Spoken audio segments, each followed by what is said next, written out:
I'm a former call center agent went back 2019 to 2023, and after 1 month of being employed, I was able to purchase my first ever car, which is Chery Tiggo 7 Pro. Naganap talaga ng crossover na alam kong competitive when it comes to the features and the price. Si Chery Tiggo talaga yung nakita ko that time. Naramdaman ko that time na parang isa na akong pro, kagaya niya yung 7 Pro. That time, talagang confident na ako na ito na yun para sa akin. Yun yung naging impact sa akin para bumili talaga ng Chery Tiggo.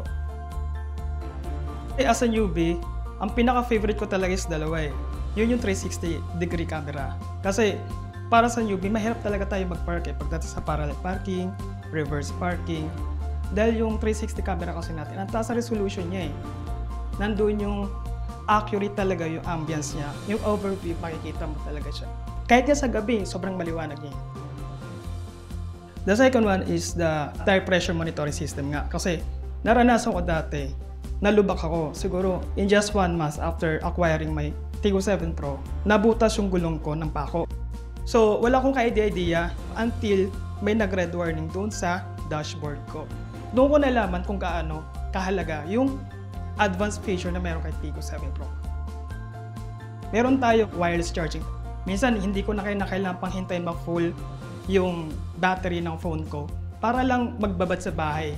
So kahit nasa middle of the road ako, kayang-kaya ko i-charge regardless if it is iPhone or Android.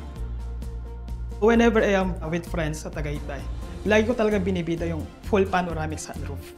Kasi sa panoramic sunroof, we can utilize the overview po. Kasi alam mo naman aesthetic tayo sa photos ngayon, di ba, selfies. Pag nagpa-panoramic sunroof talaga ako, full talaga siya. Pagdating sa warranty, saan ka nakakita? 10 years engine warranty, 5 years bumper to bumper, 3 years PMS for free. I'm Ralph Tesoro.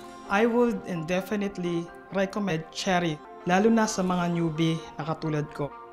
As someone who has a business, I have to consider the safety and security about my future trips, business trips, and my future clients. Wherever we are in the road, nandun talaga si Tiggo kasama.